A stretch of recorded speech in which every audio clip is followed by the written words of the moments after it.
কথামালার পক্ষ থেকে সকলকে স্বাগত। আজকে আমাদের অনলাইন অধিবেশন। এটা হচ্ছে 37, আমাদের অধিবেশন 37তম, আর 22তম হয়েছে আমাদের, 22টা হয়েছে অফলাইন আর 17টা নাকি, তাহলে তো আবার বেশি কম হয়ে যাচ্ছে। যাই হোক, আমরা চেষ্টা করি একটা মাস ইয়ে করার অনলাইন, একটা মাস অফলাইন। তবে গরমকাল এলে আমরা চেষ্টা করি অনলাইনের ইয়েগুলো করার। তো স্বপ্নময় এবার বোধহয় কথা বলতে পারবে। আচ্ছা, আর আজকে আমাদের বিষয় যারা বক্তা, তাদের কাছে তো আমরা পাঠিয়েছি, আমরা বারবার বিজ্ঞাপন করেছি যে আজকে যে বিষয় আমাদের আলোচনা হবে সেটা হচ্ছে যে পুরুষ কলম নারীর মনস্তত্ত্ব ব্যাখ্যায় বিশ্বস্ত নয়। তো মানে খুব সহজ করে বুঝে নিতে পারেন যে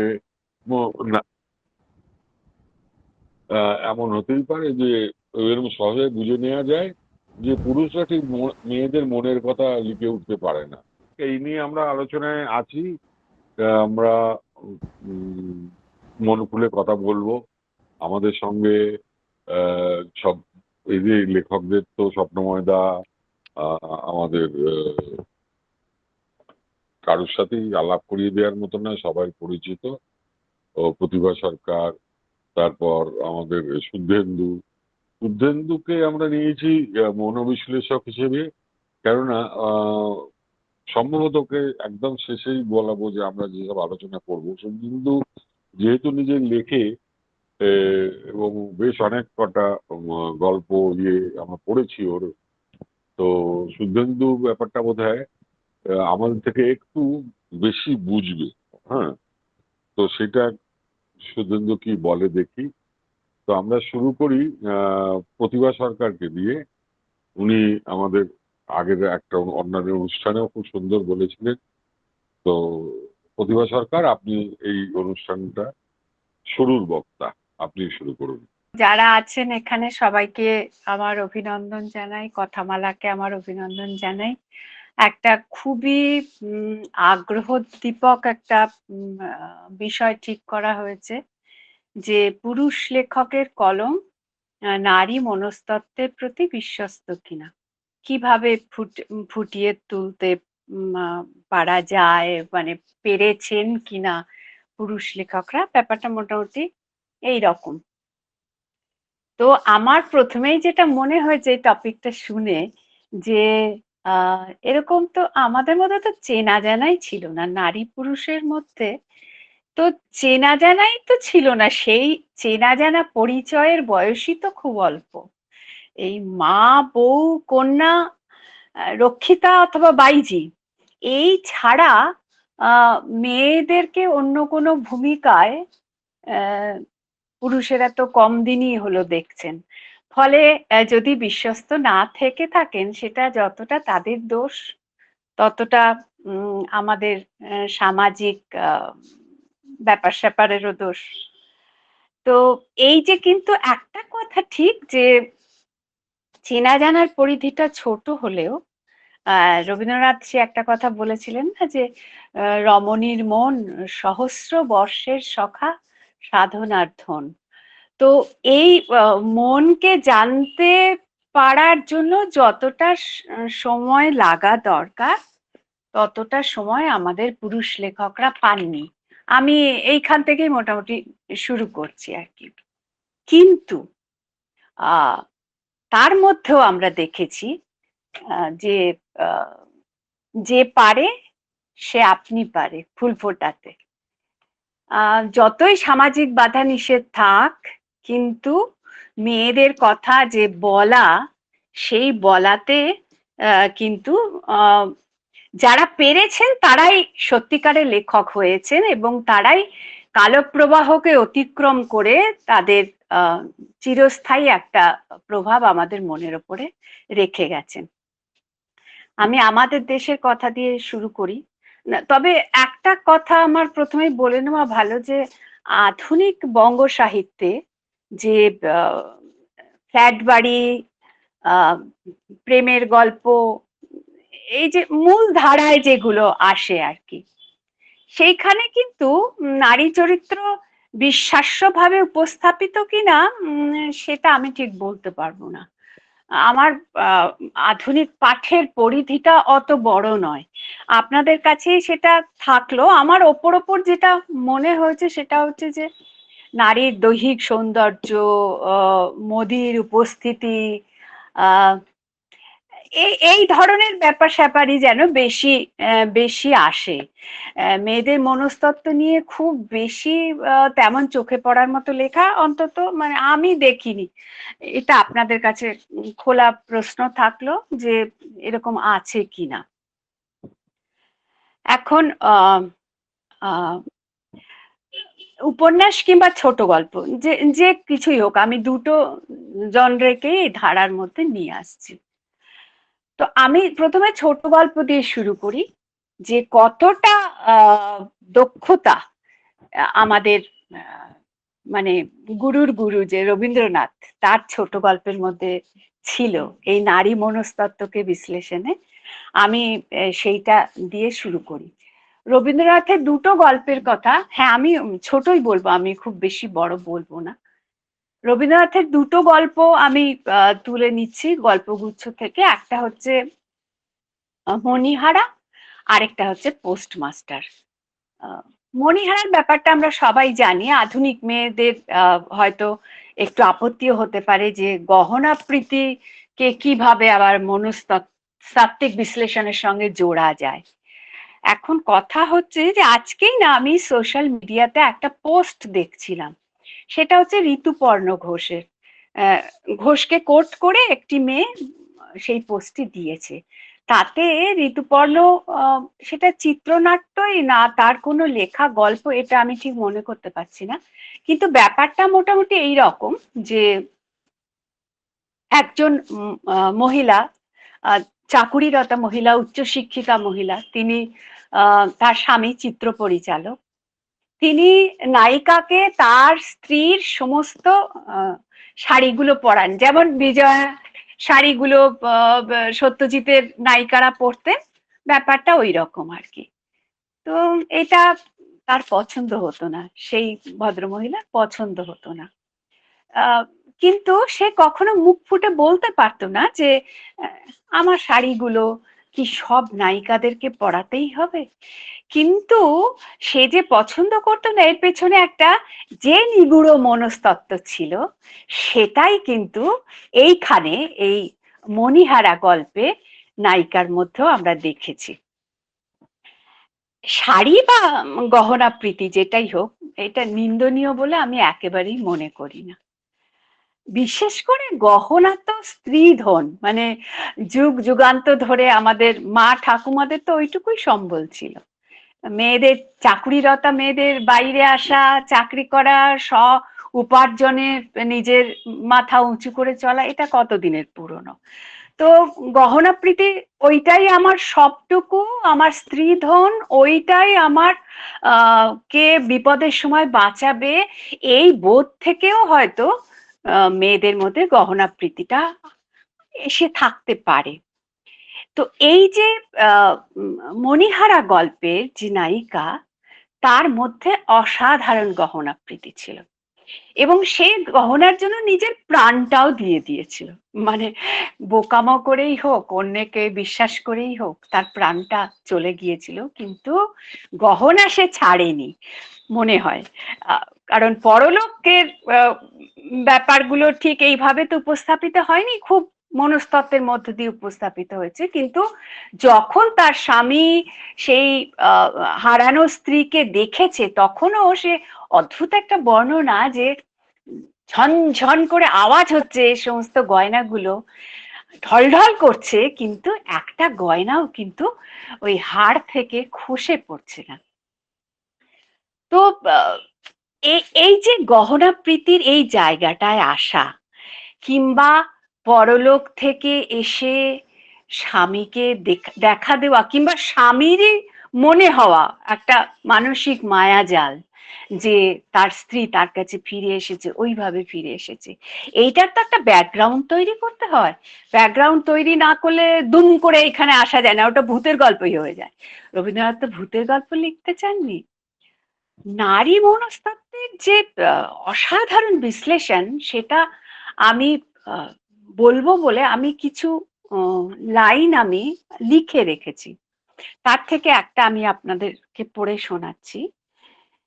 যে দুর্ভাগ্য পুরুষ, অর্থাৎ দুর্ভাগ্যবান পুরুষ, নিজের স্ত্রীর ভালোবাসা হইতে বঞ্চিত, সে যে কুশ্রী অথবা নির্ধন তাহা নহে, সে নিতান্ত নিরীহ। তাহলে আমরা প্রথমে দেখেছি রবীন্দ্রনাথের ফোকাস হচ্ছে নারী মনস্তত্ত্বের উপরে। মেয়েরা কিরকম স্বামী পছন্দ করে, কুশ্রী স্বামী কেউ সে ভালোবাসতে পারে, কিংবা নির্ধন স্বামীর প্রতিও তার মায়া জন্মাতে পারে। কিন্তু যে পুরুষ একেবারেই নিরীহ, সাত চড়ে রা করে না, অনেক খারাপ খারাপ গালাগালি দেওয়া হতো আমাদের পাড়া গায়ে এই ধরনের পুরুষকে, এখানে রবীন্দ্রনাথ বলেছেন সে নিরীহ, সেই রকম নিরীহ পুরুষকে কখনো নারীরা পছন্দ করে না। তো মণিমালিকা অর্থাৎ যে নায়িকা মণিহারা গল্পের, তার মনে যদি অপছন্দের বীজ কোথাও উপ্ত হয়ে থাকে স্বামীর প্রতি, সেটা রবীন্দ্রনাথ এইভাবে কিন্তু তার একটা সংকেত দিয়ে রাখলেন। স্বামী যদি এতটাই ভালো মানুষ হয় যে তাকে ভালোবাসার অবসরটুকু সে না দেয়, তাহলে স্বামীর অদৃষ্ট মন্দ আর স্ত্রীর ততোধিক। রবীন্দ্রনাথ বলতে চাইছেন, আপনারা সবাই বুঝতে পারছেন, এটা ব্যাখ্যা করার কিছু নেই, যে নারী জয় করতে চায়, সে পুরুষকে জয় করতে চায়, কিন্তু তার আগেই যদি তার পাদপদ্মে পুরুষ তাকে নিজেকে সমর্পণ করে, একেবারে নিরীহ গোবেচারা স্বভাবের মানুষ, তার প্রতি ভালোবাসা জন্মাতে হয়তো কিছুটা দেরি হয়।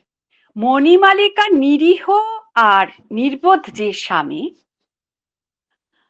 সে ভাবতো কি যে দানই বোধহয় প্রতিদান পাইবার একমাত্র উপায়।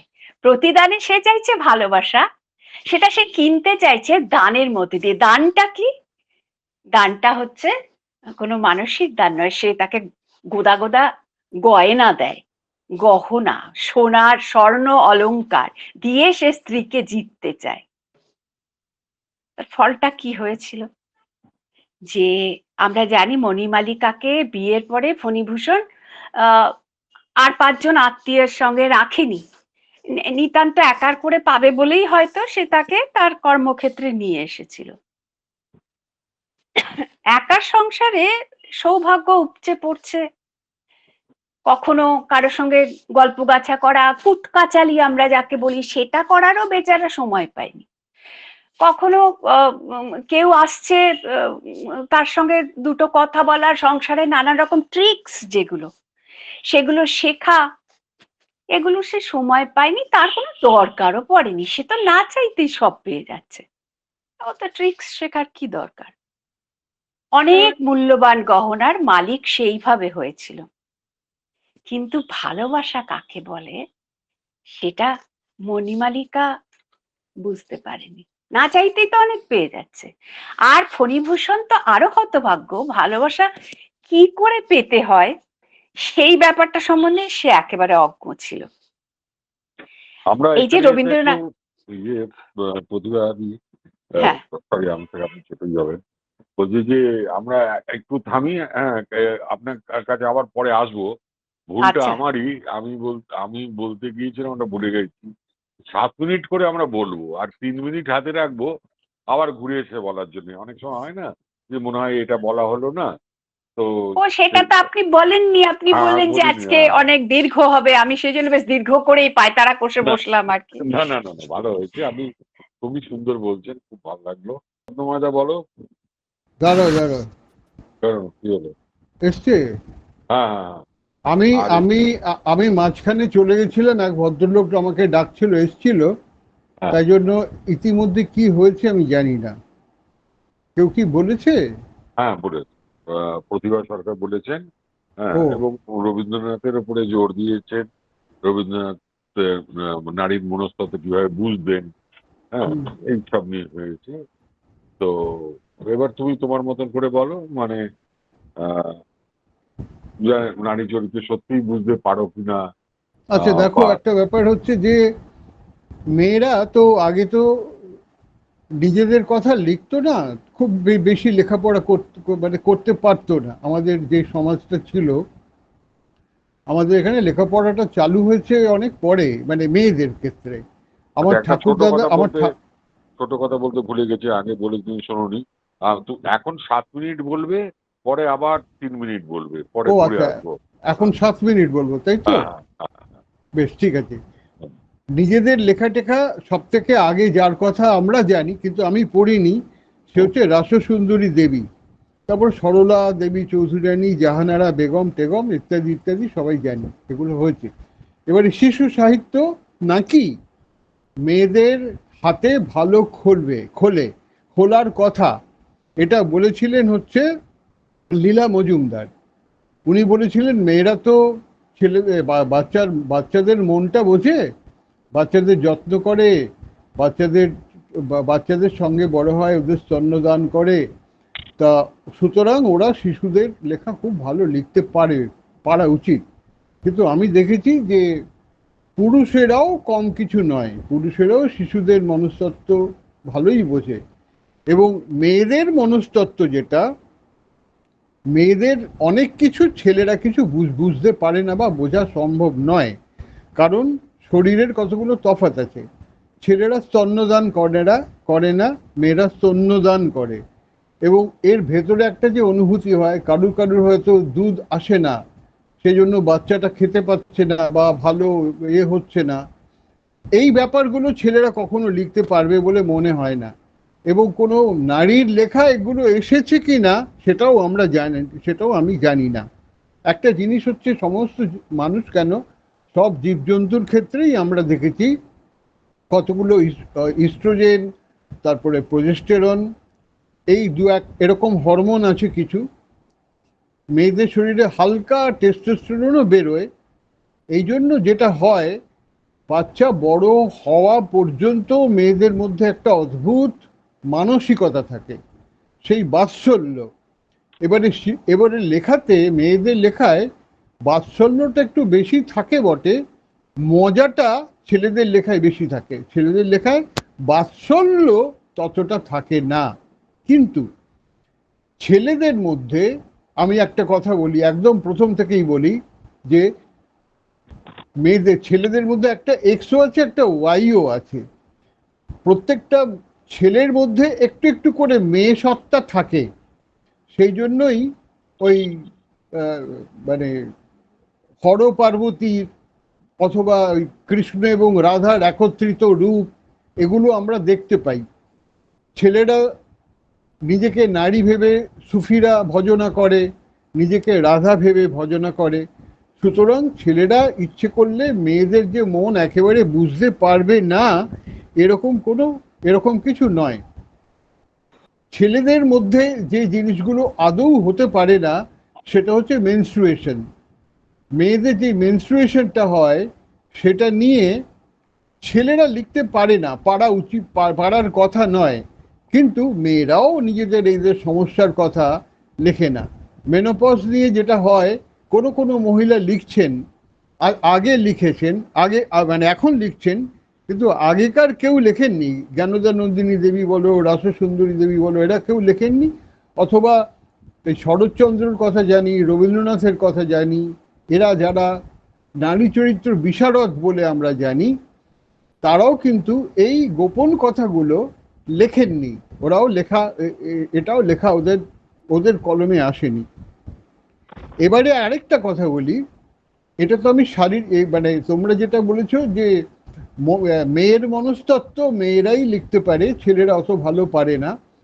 কিন্তু আমরা ছেলেদের লেখা যে নারী চরিত্রগুলো দেখেছি, তাতে মনস্তত্ত্বের কথা বেশি দেখেছি, কিন্তু শরীরের কথা দেখিনি। শরীরের সেই গোপন ব্যাপার যেগুলো তথাকথিত, সেই ব্যাপারগুলো তারা কেউ সামনে আনেনি। এবারে আরেকটা কথা বলি, যারা শরীরে মেয়ে নয়, শরীরে পুরুষ কিন্তু মনে মনে মেয়ে, তাদেরও কিন্তু মেয়ে বলেই পরিচয় দেওয়া হয়। ওই যে অনেক তৃতীয় লিঙ্গের লোক আছে যারা অপারেশন করে বা সার্জারি করে পুরুষ হয়ে গেছে, মানে ওরা ওই ট্রান্সসেক্স হয়ে গেছে আর কি, ওরা আগে ছেলে ছিল এখন মেয়ে হয়ে গেছে। এদের এদের কথা এদেরই বলার কথা উচিত ছিল, কিন্তু যে সমস্ত ট্রান্সেক্স মানে যারা আগে ছেলে ছিল পরে পুরুষ হয়েছে, আগে পুরুষ ছিল পরে মেয়ে হয়েছে, এরকম 3 জন আছে, তারাও লেখক কেমন বা লেখিকা এখন, তারা যে উপন্যাসগুলো লিখেছে বা সাহিত্যগুলো করেছেন, যেমন আমি মানবীর কথাই বলি, ওর একটা উপন্যাস আছে, ওই আর উপন্যাসটা একটু বড় নাম, এই মুহূর্তে আমার মনে নেই। ওই অন্তহীন প্রচিত ভর্তিকা। হ্যাঁ, অন্তহীন প্রসিত হ্যাঁ, ভর্তিকা। প্রসিত ভর্তিকা। এই উপন্যাসটা পড়ে দেখবেন এর মধ্যে সাহিত্যের গুণ যেটা বলি সেটা কোথায় আছে, নেই। আরেকটা আছে হচ্ছে ওই পাখি হিজড়ের বিয়ে, এটা লিখেছে ওই দুর্বার ওদের গোষ্ঠীরই একজন তথাকথিত বারবণিতার পুত্র, সে ওদের সমাজটাকে দেখেছে, পাখি হিজড়ের বিয়ে, সেটাও আমি পড়ে দেখেছি, কিছুই লিখতে পারেননি তার মানে এই যে মেয়ে হলেই যে মেয়ে মনস্তত্ত্ব খুব ভালো করে লিখতে পারবেই এরকম কোনো কথা নয় আর কি।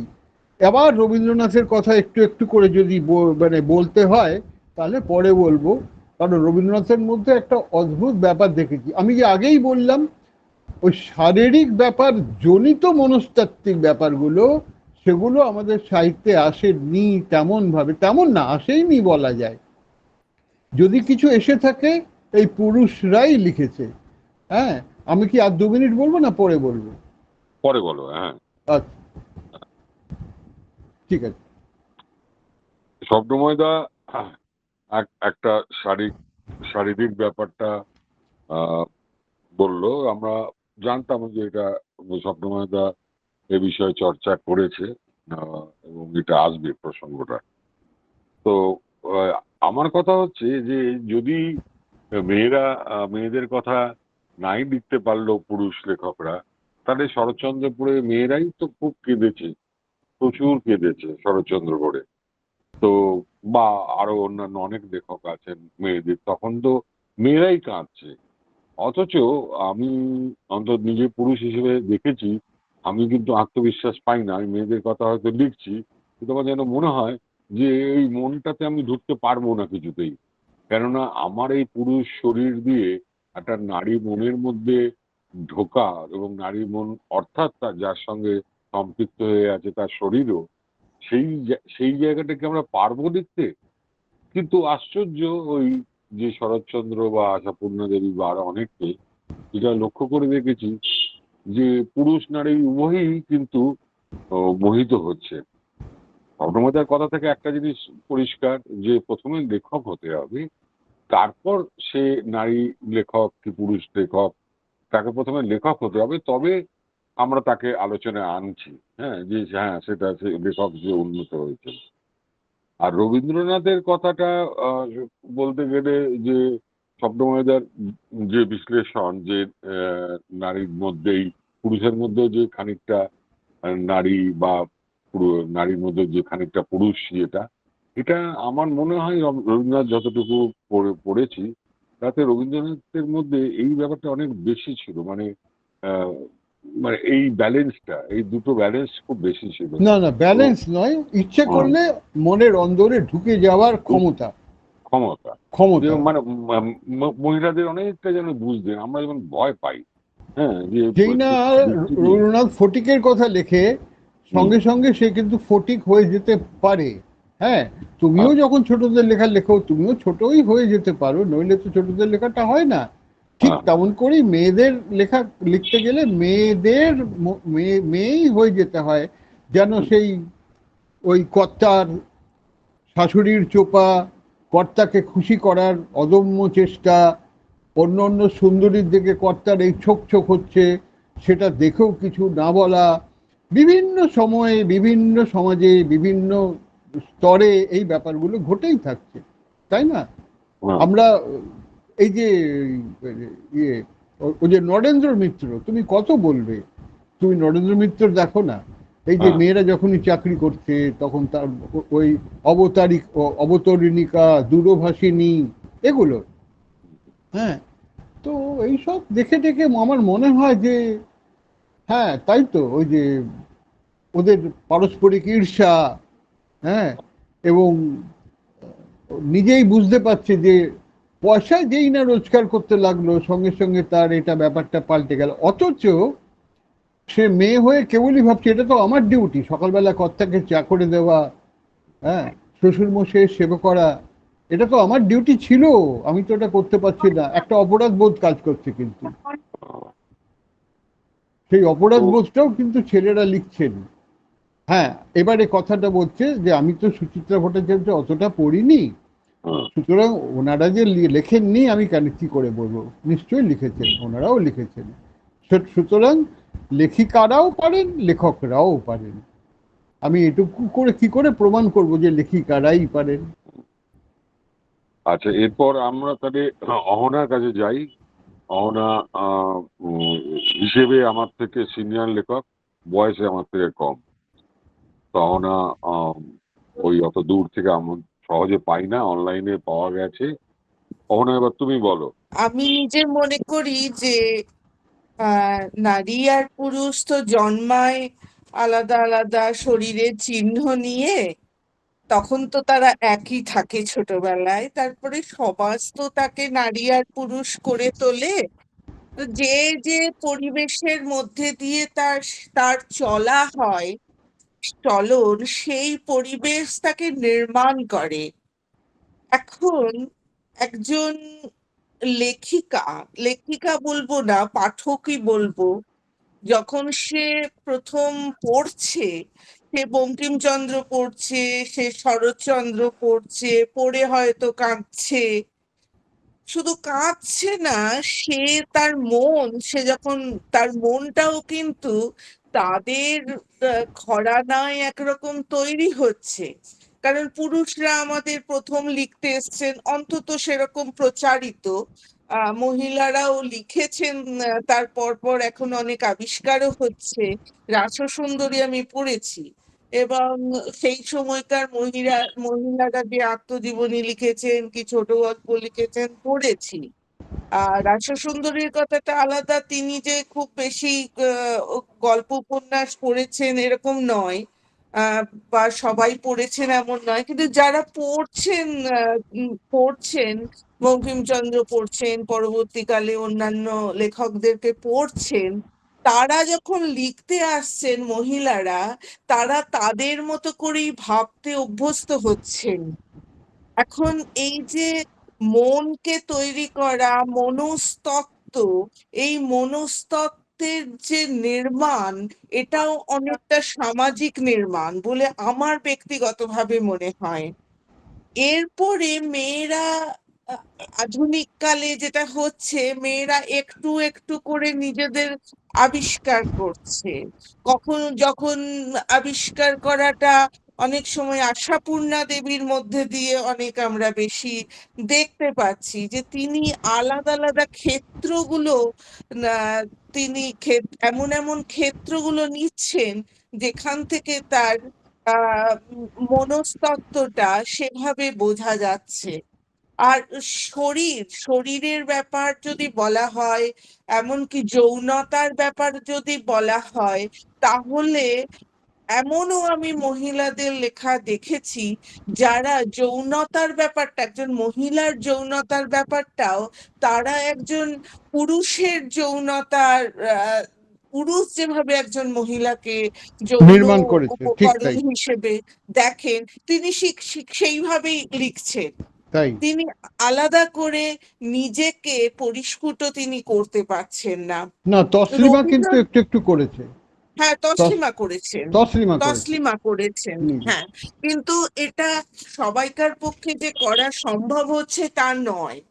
আর একটা কথা অনেক সময় এটাও লক্ষ্য করেছি, এখানে রবীন্দ্রনাথের কথা হলো বলে আমি বলছি, যে সেটা হচ্ছে যে মধ্যবর্তিনী বলে যে রবীন্দ্রনাথের খুব বিখ্যাত গল্প আছে। হ্যাঁ, যে সেই যার স্বামী আরেকজনকে বিয়ে করলো, তার তখন মানে বোনকেই বিয়ে মেয়েটি করলো। বিয়ে দিল। হ্যাঁ, না না, ওই হরসুন্দরী। হরসুন্দরী আর হ্যাঁ, আর ওরা দুই বোন। দুই বোন নয়, হরসুন্দরী তার স্বামীর সঙ্গে আরেকটি মেয়ের বিয়ে দিল। আমি ছোট মেয়েটার নামটা ভুলে গেছি। শৈল যাই শৈল হোক, শৈল শৈল শৈলবালা। হ্যাঁ, শৈলবালা। শৈলবালা। তখন একটা সাংঘাতিক কথা রবীন্দ্রনাথ লিখছেন। রবীন্দ্রনাথ হরসুন্দরীর মুখ দিয়ে বলছেন যে রাত্রিবেলায় সে আলাদা ঘরে শুয়ে আছে, সে তার হাত পা গুলো তাকে বলছে যে তুমি তো তোমার অধিকার ছাড়িয়া বসিয়া আছো, আমরা আমাদের অধিকার ছাড়িব কেন? বা হরসুন্দরীর হাত পা হরসুন্দরীকে বলছে, শরীর হরসুন্দরীকে বলছে যে তুমি তো তোমার বরকে বিয়ে দিয়েছো, আমি যে তোমার শরীর, আমি শরীরটা ছাড়, আমার আমার যে অধিকার, সে অধিকার ছাড়বো কেন? রবীন্দ্রনাথ অসাধারণ। এরকম সাংঘাতিক সাংঘাতিক সাংঘাতিক। জায়গাগুলো ধরেছেন। আর একটা হলো মনস্তাত্ত্বিক অসুখ। হ্যাঁ, এই এই যে মেয়েটি, যে মেয়েটি এত গয়না প্রীতি, তার যে সেটা সেটা একটা অসুখেরও নামান্তর, এটা আমরা লক্ষ্য করেছি। আর আরেকটা বড় কথা হচ্ছে মেয়েদের যে শরীর, এই শরীরটাকে মেয়েরাই কি বুঝেছে? কারণ শরীরটাকে সমাজ যেভাবে বুঝিয়েছে সেভাবে বুঝিয়েছে। মেয়েদের মেয়েদের যে ঋতুচক্র, এই ঋতুচক্রের সময়ে তার যে মুড সুইং হয়, তার যে নানান জিনিস হয়, অনেক সময় সন্তান জন্মের পরে মেয়েটি যে অনেক মেয়ে পাগল হয়ে যায়। হ্যাঁ, অনেক তার মেনোপজের বহুদিন আগে থেকে তার মানসিক সমস্যা চলতে থাকে, এই নিয়ে তো আলোচনাও হয় না। তার ফলে মেয়েটির যখন মনেও এটা হচ্ছে, তখন মেয়েটি মনে করছে যে এটা করতে নেই, এটা হতে নেই, তার বাড়ির লোক বলছে এটা হতে নেই। এই জিনিসগুলো সম্পর্কে মহিলা তো সচেতন নয়, পুরুষ তাকে যেরকম যেরকম বলছে যে এরকম এটাই তোমাকে কর্তব্য, তাই একটা পুরুষ চাইছে যে মেয়েটি ন্যাকা হোক প্রেমের সময়ে, মেয়েটিও তাই ভাবছে সেরকমই হওয়া উচিত, সেরকমই সে পড়েছে অন্যান্য বইয়ে, তখন সে লিখছে। আমার মনে হয় এটা এক ধরনের আহ মানে কনসাসনেস, যেটি একটি মেয়ে সে নিজেকে কতটা উপলব্ধি করে, তার সে তখন লিখতে পারে। আর উপলব্ধি যখন সাহিত্য রূপ পায়, তখন সেটা সাহিত্য হয়ে ওঠে, নইলে সেটা প্রবন্ধ হয়ে যায়। আর একজন পুরুষ বা একজন নারী, সে অন্যকে কতখানি অনুভব করছে, তার ওপরে তো একটা গল্প উপন্যাস দানা বাঁধে। আমার এটাই বক্তব্য। ভালো লাগলো খুব। তো সুবর্ণ এবার বলবে। সুবর্ণ আমাদের অনেক নবীন লেখক, আর ও সম্পাদকের কাজও করে, ফলে ওর পক্ষে তো রাত দিন দুধর মেয়েদের লেখা, ছেলেদের লেখা রীতিমতন ঠিক করতে হয় যে কোনটা ভালো কোনটা মন্দ। তো আমার ধারণা সুবর্ণ এ ব্যাপারে নিজেও লেখে, ও একটু ভালো আলোকপাত করতে পারবে। আর সুবর্ণ, আমরা প্রথমে 7 মিনিট করে বলছি, যদিও এখন আমার মনে হচ্ছে এটা সত্যি কম। ঠিক আছে, পরে আবার আমরা যখন ঘুরে আসবো, বেশ তখন বলবো। তুমি একটু বলো 7 বেশ। মিনিট। আমি চেষ্টা করছি যথাসম্ভব সংক্ষেপে বলার। আর আজকের বিষয়ে চলে আসি সরাসরি। আমি খুব কম সময় নেব, আমার শুধু কয়েকটা কথা বলবার। আমি যা যা বলবো বলে ভেবেছিলাম তা অনেকটাই স্বপ্নময় বাবু বা অহনাদি বলে দিয়েছেন। আমি তার সঙ্গে শুধু একটা দুটো কথা যোগ করব। যেমন লেখক কি লেখেন? লেখক তার তার নিজের মনের আয়নায় যা প্রতিফলিত হয়, লেখক তাই লেখেন। মনে রাখতে হবে, লেখক কোনো পরীক্ষা দিতে আসেননি, লেখক রিপোর্টার নন, লেখক বাস্তবের সঙ্গে তিনি কতটা নিজেকে মেলাতে পারলেন, কতটা বিশ্বস্ত হতে পারলেন, এই পরীক্ষাটা বোধহয় লেখকের দেওয়ার কথা নয়। লেখক তার মনোভূমিতে তার বাস্তবের যতটা প্রতিফলন পান তিনি ততটাই লেখেন। লেখকের কাজই হলো তিনি যা নন সেই জায়গায় তার লেখাকে প্রজেক্ট করে নিয়ে যাবার চেষ্টা করা। সুতরাং যেমন চুরি ডাকাতির গল্প লিখতে গেলে লেখককে নিজেকে চুরি ডাকাতি করতে হয় না, তেমনি অন্য নারী মনস্তত্ত্ব তুলে ধরতে গেলে তাকে নারী হতে হবে বা বহু নারীর সঙ্গে মিশতে হবে, এমন কথা আমার খুব যুক্তিপূর্ণ মনে হয় না। কথা হলো লেখক কি লিখছেন। লেখক কি নারী মনস্তত্ত্ব সম্বন্ধে কোনো সন্দর্ভ লিখছেন? যদি তা না হয় তাহলে তিনি তার গল্প উপন্যাসের কাঠামোর প্রয়োজনে একজন নারীকে যেভাবে তুলে ধরার কথা তিনি সেভাবেই তুলে ধরবেন। একজন পুরুষ মানুষের মনে কি বৈচিত্র্য নেই? পুরুষ মানুষ কি একমাত্রিক, নারীরাই কি বহুমাত্রিক? তা তো নয়। কিন্তু পুরুষ মানুষ হোক বা নারী হন বা যে চরিত্রই হোক, তার গল্প বা উপন্যাসের কনটেক্সটে তার যেরকম মনোজাগতিক চিত্র অঙ্কন করা সেই লেখকের বাসনা বা সেই লেখক ভাবছেন তার গল্পটা বা উপন্যাসটার পরিণতি নিয়ে যাওয়ার জন্যে, লেখক সেইভাবে সেই চরিত্রটা অঙ্কন করছেন। সুতরাং এতে কতটা বিশ্বস্ত হলো কতটা বিশ্বস্ত হলো না, এই পরীক্ষাটা দেবার দায় কি লেখকের আছে? লেখক কি সবকিছু নিয়ে লিখবেন?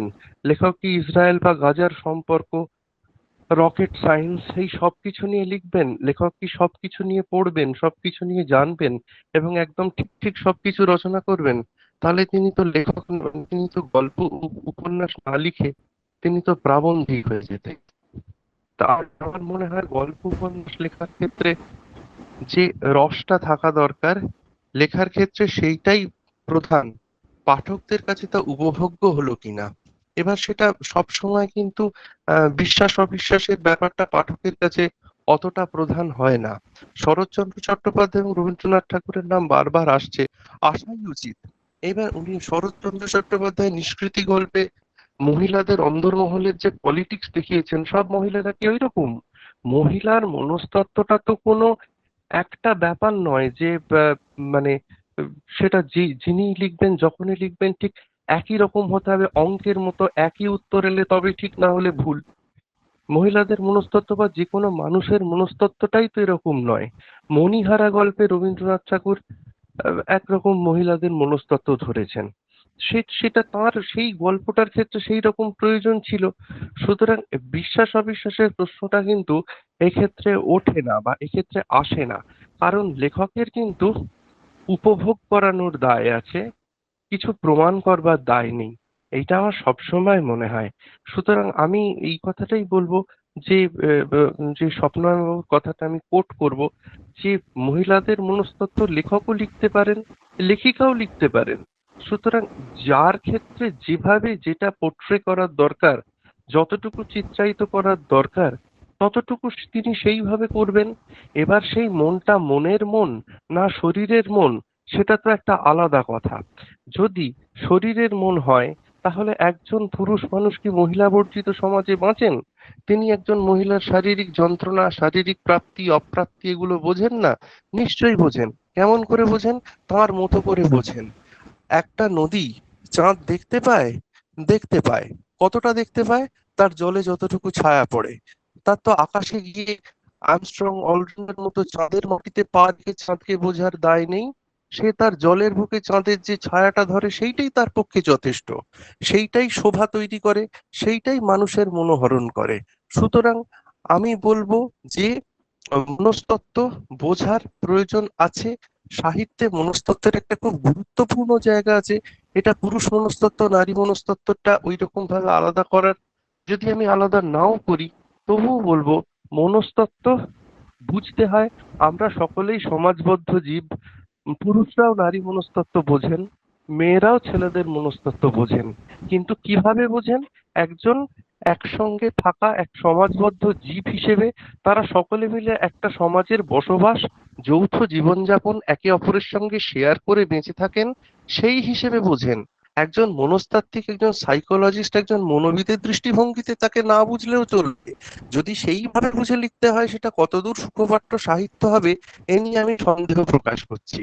হয়তো হতে পারে প্রচন্ড বাস্তবসম্মত, একেবারে বিজ্ঞানসম্মত, কিন্তু সেটা খুব সুন্দর উপভোগ্য সাহিত্য হতে পারে, হতেই পারে। কিন্তু আমার মনে হয় না সেটা সবসময় হওয়া জরুরি। সুতরাং আমার আমি লেখক হিসেবে বা সম্পাদক হিসেবে বলবো, অনেক মহিলাই সম্পূর্ণ পুরুষের জবানিতে একটা গল্প লিখে ফেলেন, সেটাও যেমন ভালো হয়। একজন পুরুষ মানুষও সম্পূর্ণ মহিলার জবানিতে একটা গোটা গল্প লিখে ফেলেন। লেখকের নামটা চাপা দিয়ে দিলে লেখাটা পড়ে বোঝবার উপায় থাকে না যে লেখাটি একজন মহিলার না লেখাটি একজন পুরুষের। এখানে তো লেখার উৎকর্ষটাই কথা বলে। এখানে মনস্তাত্ত্বিক দিক দিয়ে কতটা বিশ্বাসযোগ্য বা নির্ভুল হয়েছে সেটা মনে হয় গুরুত্বপূর্ণ নয়। সুতরাং লেখায়, আর যদি বিশ্বাসযোগ্য মনস্তত্ত্ব খুঁজতে হয় তাহলে সাহিত্যিকদের কাছে নয়, আপনি ফ্রয়েডের কাছে যান। সুতরাং আমার মতে বলে যে প্রত্যেকেই তার মতো করে তার দেখা শোনা বোধ বুদ্ধি বিচক্ষণতা বিবেক অনুযায়ী নারীর বা পুরুষের মনস্তত্ত্ব তার লেখায় তুলে ধরেন, এবং সেটা পাঠকের পছন্দ হয় বা হয় না সেটা পরের কথা। কিন্তু একজন লেখক তার মতো করে তিনি যতটা বোঝেন, যতটা দেখেছেন, তার অভিজ্ঞতা অনুযায়ী এটা তুলে ধরেন। একজন লেখকের 15-20 বছর বয়সে লেখা গল্পে যদি মহিলা মনস্তত্ত্ব থাকে সেটা একরকম হবে। তিনি আবার যখন 40-45 বছর বয়সে গিয়ে মনস্তাত্ত্বিক কোনো লেখা লিখবেন সেটা আর একরকম হবে। এটা তার অভিজ্ঞতা অনুযায়ী পাল্টায়। ওই সেই পুকুরের জলে চাঁদের ছায়ার মতো। পুকুরের জল রাত্রিবেলা একরকম ছায়া দেখায়, শুক্লা ত্রয়োদশীতে একরকম চাঁদের ছায়া দেখায়, পূর্ণিমার দিন আর একরকম ছায়া দেখায়। সুতরাং এর কোনো কনস্ট্যান্ট বা ধ্রুবক পরিমিতি আছে বলে আমার মনে হয় না। সুতরাং প্রত্যেকেই বিশ্বস্ত। কার কাছে বিশ্বস্ত? যিনি লিখছেন তার কাছে বিশ্বস্ত তো। যিনি লিখছেন তিনি তার কাহিনীর চরিত্রদের যে মনস্তত্ত্ব তুলে ধরছেন সেটা তিনি বিশ্বাস করেন তো। আমার মনে হয় লেখক যা লিখছেন তার প্রতি যদি তার নিজের বিশ্বাস থাকে তবে তা পাঠকেরও বিশ্বাস জিতে নিতে পারবে। যদি লেখক যা লিখছেন তিনি যদি সেটা বিশ্বাস না করেন, তার যদি নিজেরই ভাবের ঘরে চুরি থাকে, তাহলে সেটা পাঠকের বিশ্বাসকে স্পর্শ করবে না। এইখানেই একটা ভালো লেখা, মন্দ লেখা, বা রসোত্তীর্ণ লেখা বা রসোত্তীর্ণ নয় এরকম লেখা, একটা বিশ্বস্ত লেখা আর একটা বিশ্বাসযোগ্য নয় এরকম লেখার পার্থক্য তৈরি হয়ে যায়। আমার দৃষ্টিভঙ্গিতে ব্যাপারটা এই রকমই। এবার আপাতত আমি এইটুকুই বলবো। পরবর্তীকালে যদি আরো কিছু সংযোজন করা যায়, সুযোগ পাই, তখন বলা হ্যাঁ, যাবে আবারও হ্যাঁ, কিছু। ধন্যবাদ। হ্যাঁ। এইদিকে অহনা যেটা বলছে এটা গুরুত্বপূর্ণ পয়েন্ট লেগেছে আমার, যে আমাদের এই সমাজ যেহেতু পুরুষ শাসিত, আহ, মানে এক্ষুনি অতটা না হলে আগে তো তাই ছিল। তো পুরুষই শেখাতো কি, মানে মহিলাদের মনস্তত্ত্ব, মহিলাদের কিরম ভাবে ভাবা উচিত, কি ফিলিং হওয়া উচিত।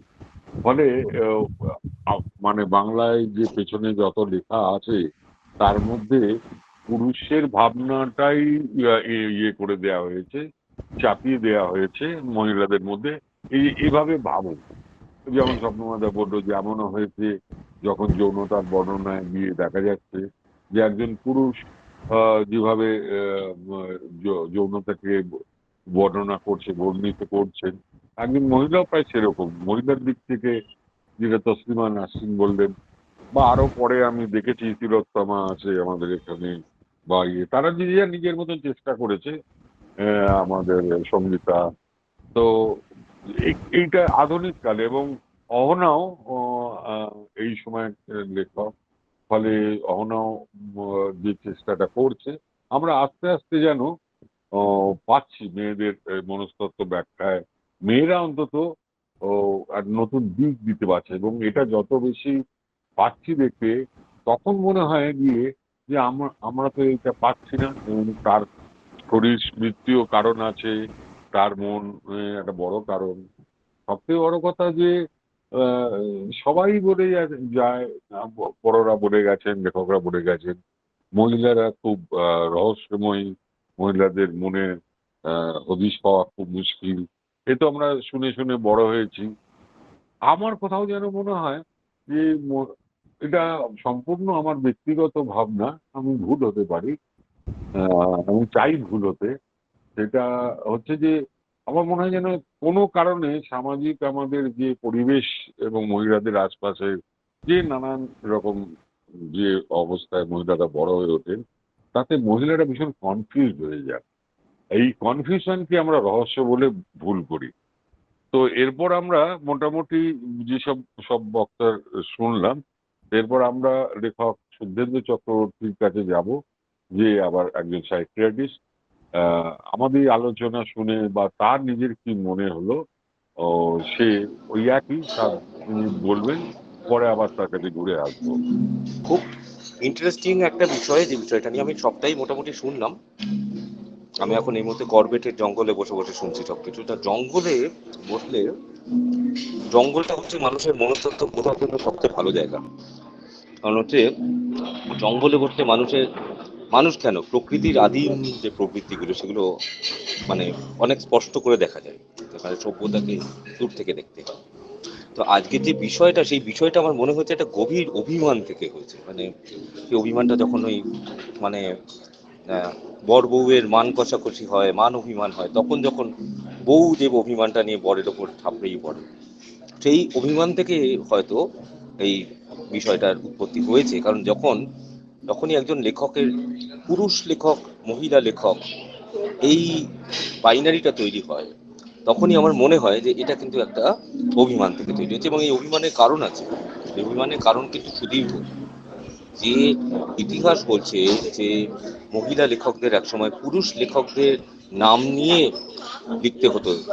এটা জর্জ ইলিয়টই হোক, ব্রন্টে সিস্টার্সই হোক, বা তারপর ক্রমাগতভাবে আমরা অনেক দিন বাদে আমরা লীলা মজুমদারকে পেয়েছি, আমরা আশাপূর্ণা দেবী, মহাশ্বেতা দেবীকে পেয়েছি, পরবর্তীতে আমরা আরো অনেক মহিলা লেখকদের পেয়েছি, কিন্তু কোনোদিনই পুরুষদের মাথায়ও আসেনি যে মহিলা লেখক হতে হবে। আবার মহিলারা সেই সুযোগ পাননি, সমাজ তাদের সেই সুযোগ দেননি পুরুষদের দাপটে, যে তারা যাতে এই সুযোগটা পায়।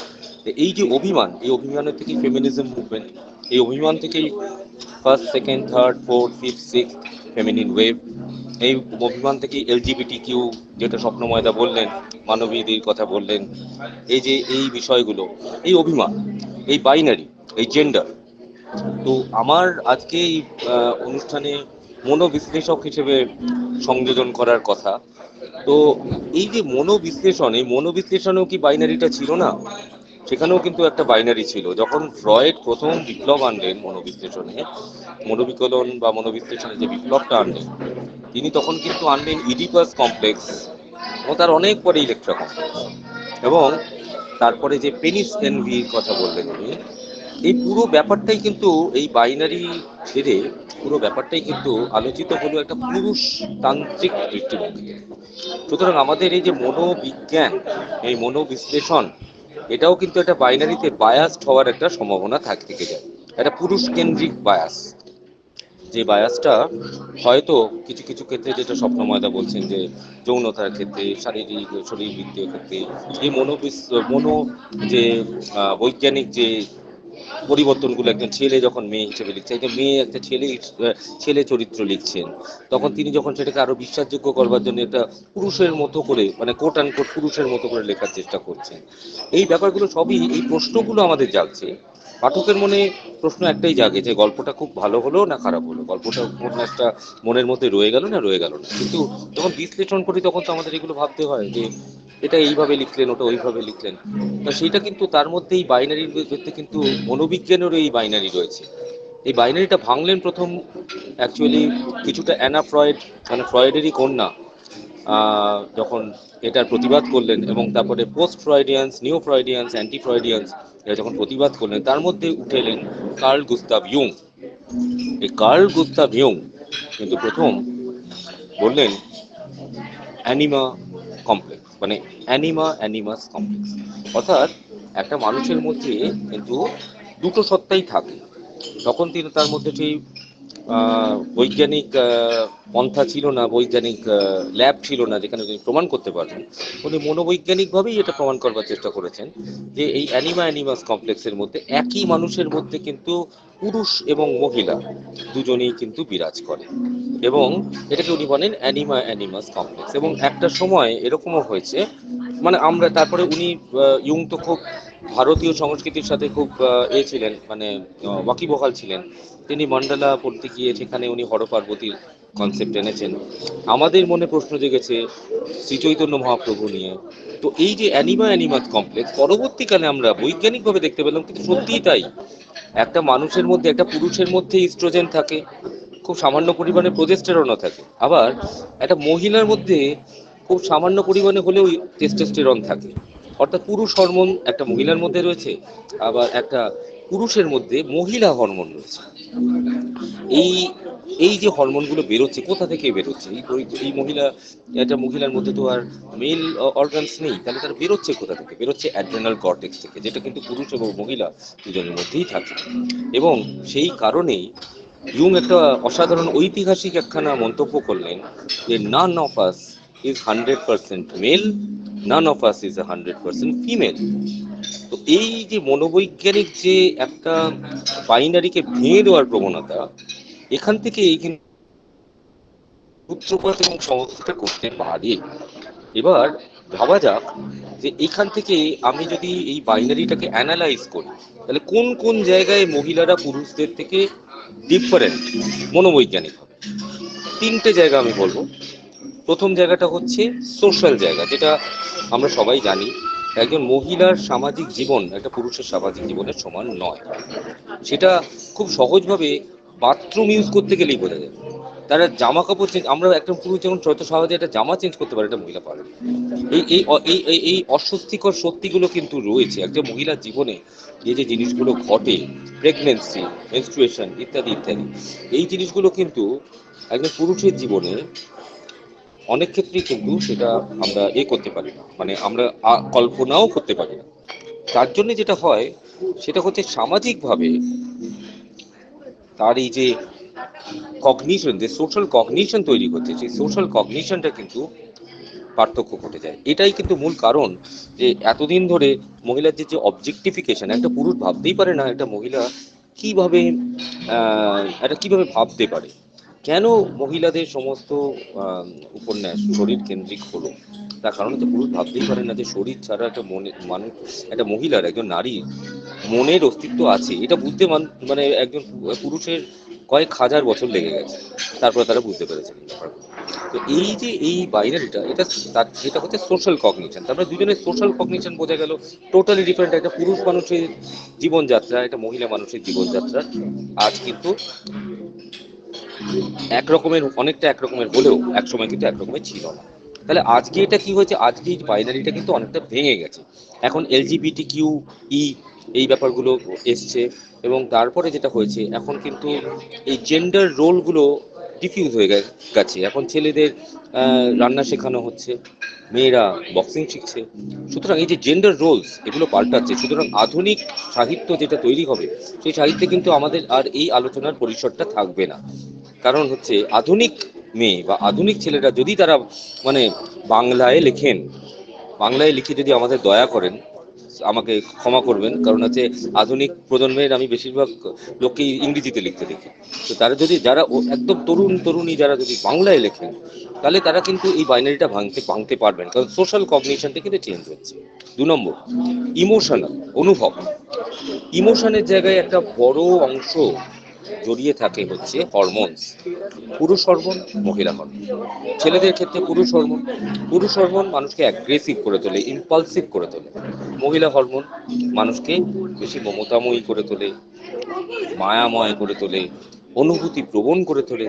আমরা অনেকদিন ধরে সেটাকে সফট বলে এসেছি, কিন্তু এখন সেটা আমরা সফট বলবো না, সেটা নরম, মানে সেটা তার দুর্বলতা না, সেটা তার শক্তি। সুতরাং আমরা সেটাকে কেয়ার বলবো। এখনো আমাদের ধারণা একজন নার্স যখন আমাদের কাছে আসবে শুশ্রূষার জন্য, তখন তিনি একজন মহিলা হবে। তিনি একজন পুরুষ হবেন না। আমরা তার কাছে সেবা বললেই আমরা একটা মহিলার কথা ভাবি। এটা কিন্তু শুধুই সোশ্যাল বাইনারি নয়, এটা কিন্তু একটা ইমোশনাল বাইনারি, যার পেছনে কিন্তু হরমোনের খেলা রয়েছে। এবং তৃতীয় হচ্ছে সাইকোলজিক্যাল, মনস্তাত্ত্বিক। এই সাইকোলজিক্যাল বাইনারিটা কেন তৈরি হলো? কারণ গঠনগতভাবে মানুষের মধ্যে পুরুষের এবং মহিলার মস্তিষ্ক আলাদা। পুরুষের মস্তিষ্কের মধ্যে খুব বেশি করে অ্যামিগডালা পাওয়া যায়। অ্যামিগডালা হচ্ছে পুরুষকে ভয়হীন করে তোলে, পুরুষকে বেপরোয়া করে তোলে, পুরুষকে ইম্পালসিভ করে তোলে, পুরুষকে অ্যাগ্রেসিভ করে তোলে এবং প্রতিদ্বন্দ্বিতা জন্ম দেয় তার মধ্যে। মহিলাদের মধ্যে আবার অন্যদিকে ব্রেনের হিপ্পোক্যাম্পাস ভীষণভাবে প্রকট, পুরুষদের থেকে বড় সাইজে। সাইজে বড় থাকলে তার কাজও বড়। হিপ্পোক্যাম্পাসের কাজ কি? হিপ্পোক্যাম্পাসের কাজ হচ্ছে অনুভূতি প্রবণ স্মৃতিগুলোকে জমিয়ে রাখা। আপনি খেয়াল করে দেখবেন যে প্রেমের সময় একজন মহিলা অনায়াসে বলে দেন তার সাথে কবে প্রথম দেখা হয়েছিল, কবে প্রথম তারা কোথায় খেতে গিয়েছিলেন। একটা পুরুষ অনেক সময় বলতে পারে না, এবং তারপর সেটা ম্যানেজ করার চেষ্টা করেন এইভাবে যে এগুলো আবার মনে রাখার কি ব্যাপার। কিন্তু এটা কিন্তু গঠনগতভাবেই একজন মহিলা এবং একজন পুরুষ দুজনের মধ্যে কিন্তু একটা গঠনগতভাবে একটা পার্থক্য রয়েছে। এইবারে আমি তাহলে কনক্লুশনে আসি, আমি খুব সংক্ষেপে বললাম। কনক্লুশন যেটা হচ্ছে সেটা হচ্ছে, তাহলে একজন লেখক, পুরুষ লেখক, একজন মহিলা লেখক, এই দুজনের বক্তব্য বা এই দুজনের স্ট্যান্ড পয়েন্ট, অবস্থান কি হতে পারে? আমার ধারণা এক্ষেত্রে আমি ইয়াংইয়ান মনস্তত্ত্বে চলে গিয়ে বলবো যে একজন লেখকের কখনো কোনো জেন্ডার হতে পারে না। যখন একজন লেখক লেখেন, তিনি ফার্নান্ডো পেসোয়ার মতো তার অজস্র সত্তা। ফার্নান্ডো পেসোয়ার, আপনারা সকলেই জানেন যে ফার্নান্ডো পেসোয়ার অনেকগুলো ছদ্মনামের মধ্যে দুটি ছদ্মনাম ছিল মহিলা। অর্থাৎ এটা আমি এই কারণে বলছি যে একজন লেখক যখন একটা ছোট গল্প বা উপন্যাস লেখেন, আমার ধারণা যখন, যেমন রবীন্দ্রনাথ ঠাকুর স্ত্রীপত্র লিখছেন, বা লীলা মজুমদার লিখছেন, বা আমাদের অনেক পরে সমরেশ মজুমদার লিখছেন মাধবীলতার চরিত্র, এই যে এইগুলো লিখছেন যখন, তারাও কিন্তু নারী হচ্ছেন। মনের দিক থেকে নারী হতে গেলে এই যেটা আমার সুবর্ণবাবু এক্ষুনি বললেন যে তাকে নারী নারী শারীরিকভাবে হওয়ার দরকার নেই, মানসিকভাবে নারী হলেই তিনি নারী। অ্যাকচুয়ালি একজন লেখক বা এখন যে কোনো সৃষ্টিশীল মানুষ, তিনি ইচ্ছে করলেই যে কোনো রূপ ধারণ করতে পারেন। যদি তিনি না পারেন, অন্তত লেখার ক্ষেত্রে হোক, তিনি যদি প্রত্যেকটা চরিত্রের মধ্যে দিয়ে মনস্তাত্ত্বিকভাবে অগ্রসর না হতে পারেন, আমার ধারণা যে সেই লেখা কিন্তু আলটিমেটলি দাঁড়ায় না, মানে আলটিমেটলি সেটা চিরঞ্জীবী হতে পারে না। হতে তখনই পারে যখন সেই লেখক একজন ফিল্ম ডিরেক্টরের মতো প্রত্যেকটা চরিত্রকে নিজেকে বসিয়ে ভাবছেন, বা নিজের একটা অল্টারড ইগোকে বসিয়ে ভাববার চেষ্টা করছেন। এই ক্ষেত্রে যদি তার এই বাইনারিটা আসে যে আমি একজন পুরুষ হয়ে নারীকে দেখছি, বা একজন নারী হয়ে পুরুষকে দেখছি, তখন এই বাইনারিটা এলেই তখনই কিন্তু অবশ্যম্ভাবীভাবে এইরকম একটা এর আলোচনার পরিসর তৈরি হয়, যেখানে লেখককে পুরুষ বা লেখককে নারী হতে পারে। এবং এইখানেই আমি আমার ডিসক্লেমারটিও বলে দিই, আমি তো একজন পুরুষ। যথাসম্ভব চেষ্টা করলাম যে আলোচনাটাকে পুরুষ বা নারী এইসবে কোনো দুটো বাইনারি মানে মধ্যে না গিয়ে যথাসম্ভব একটা নিরপেক্ষভাবে এই আলোচনাটাকে প্রস্তাবিত করা। Thank you. সেই জন্যই আজকে আমরা শুদ্ধেন্দুকে আরো ডেকে এনেছি, যে শুদ্ধেন্দু হয়তো এটা ভালো করে বলতে পারবে।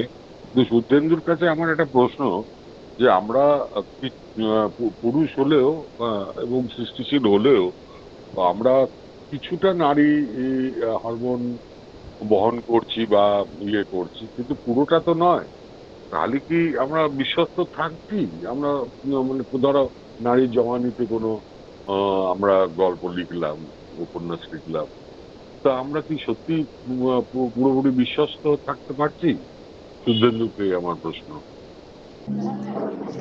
আমার সুকান্ত দা, আমার এখানে এক্ষেত্রে আমার যেটা জিজ্ঞাস্য সেটা হচ্ছে যে একজন, যেটা সুবর্ণবাবু বললেন, একজন লেখকের কার কাছে বিশ্বস্ত থাকার দায়? তিনি কি কোনো আদালতে উঠেছেন যে তিনি আদালতে গিয়ে তাকে একটা হাজিরা দিতে হবে যে তিনি কতটা বিশ্বস্ত বলছেন? যাহা বলিব সত্য বলিব, যাহা বলিব সত্য বিনা মিথ্যা বলিব না। তিনি তো লিখছেন। যেটা হরমোনের প্রশ্ন আপনি বললেন, যে হরমোনের আধিক্য বা হরমোনের হ্রাস পাওয়া, যে ছোট হয়, যে কম থাকা, এই জিনিসগুলো, এই প্রভাবকে উপেক্ষা করা কিন্তু কঠিন। কিন্তু কঠিন হলেও একজন লেখক কিন্তু পারেন তাকে অতিক্রম করে যেতে। যদি অতিক্রম করতে না পারতেন তাহলে কিন্তু রবীন্দ্রনাথ ঠাকুর চিত্রাঙ্গদা লিখতে পারতেন না। রবীন্দ্রনাথ যে চিত্রাঙ্গদা লিখেছিলেন, হ্যাঁ, এই চিত্রাঙ্গদার মধ্যে উনি কিন্তু এই বাইনারিটা তৈরি করেছেন। আমার ধারণা যে ওনাকে লাস্টে আত্মসমর্পণ করতে হয়েছে চিত্রাঙ্গদাকে। আমি চিত্রাঙ্গদা বলে যে গানটা আছে, মানে ওনাকে শেষ অবধি সেই নারী চরিত্রে আসতে হয়েছে because of the social binary, এই সোশ্যাল কগনিশনটাকে করবার জন্য। একজন লেখক কিন্তু পারেন এই হরমোনাল ইন্টিগ্রিটি বা হরমোনাল এটাকে আহ, অতিক্রম করতে, এটা পারেন। এখানে আমি আমি হ্যাঁ হ্যাঁ, সেটা কি একটু স্বপ্নবাদা বলুন। অবৈজ্ঞানিক, সেটা কি একটু আমি একটু অবৈজ্ঞানিক কথা হয়ে বলতে যাচ্ছে না? চাই, আমি এখানে হ্যাঁ বলো। আমি একটু বলবো এখানে। হ্যাঁ হ্যাঁ বলো। আমি শুদ্ধেন্দুর কথাটাকেই আর তোমার এই প্রশ্নটাকে আমি একটু মেলানোর চেষ্টা করছি। ব্যাপারটা হচ্ছে যে ও আমাদের অ্যানিমালস কমপ্লেক্স, ও ইউং এর কথা এনেছিল। ও যখন শুদ্ধেন্দু যখন ইউংকে আনলো না, হুম তখন আমি ওই যে আর্কিটাইপটাও ইউংয়েরই কথা। যখন কোনো একটা মেয়ে, মানে আমাদের ভারতীয় সমাজে যে মহিলা বলতে ওই যে নার্স বলতে আমাদের ওই নাইটেঙ্গেলের কথা চলে আসো। মা বলতে আমাদের কালী, জীবদের করা কালী আমাদের মনে চলে আসে। এই আর্কিটাইপ, এটা কিন্তু একজন আফ্রিকায় আসবে না। সেখানে মা বললে পরে অন্য একটা মুখ আসবে। এই কালীর মুখ বা দুর্গার মুখ কিন্তু রাজস্থানে আসবে না, এই আর্কিটাইপটা। এবং ইউংয়েরই যখন হরমোনটা এত ভালো করে ব্যাখ্যা হয়নি, তখন কেইন্স বলে একজন ছিল। শুদ্ধেন্দু কেইন্সের কথাটা আপনি বললেন না কেন? কেইন্স একটা স্কেল তৈরি করেছিলেন 7টা। ঠিক ঠিক যে যে একেবারে মহিলা সে একে এবং একেবারে পুরুষ 7-এ, কিন্তু বেশিরভাগ পুরুষ কেউ ওই মাঝখানে 4-এ, মানে 1-এ থাকে না, 2-এও থাকে না, এরকম একটা মাঝামাঝি জায়গায় থাকে। এবং মহিলারও তাই। শুধু একটাই ব্যাপার হচ্ছে হরমোন আমাদের অ্যাক্টিভিটিগুলো করায়, আমাদের মানে দৈনন্দিকতাগুলো হরমোন করায়। কিন্তু মানে আমাদের যেটা নির্মাণ সাহিত্য বা ভাস্কর্য যাই হোক না কেন, সেটা কিন্তু হরমোন করায় না। সেখানে ওই কেইন্সের যে স্কেলটা আছে, সেখান থেকে সে একটা নির্দিষ্ট জায়গায় অবস্থান না করে সে ডান দিকে বা বাঁ দিকে সরতে পারে।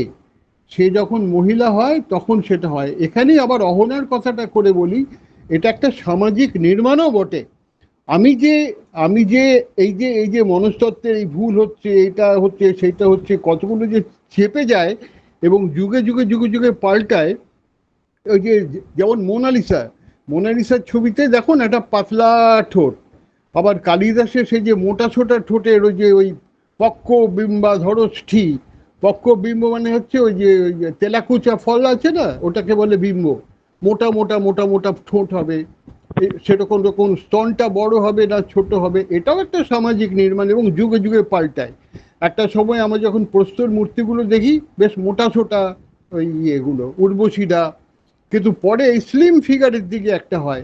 হ্যাঁ, আমি শুধু একটা কথা খালি বলি যে আমি একটা ওই সানন্দার একটা কোনো একটা পত্রিকায় বিশেষ সংখ্যা অনেকদিন আগে একটা গল্প লিখেছিলাম।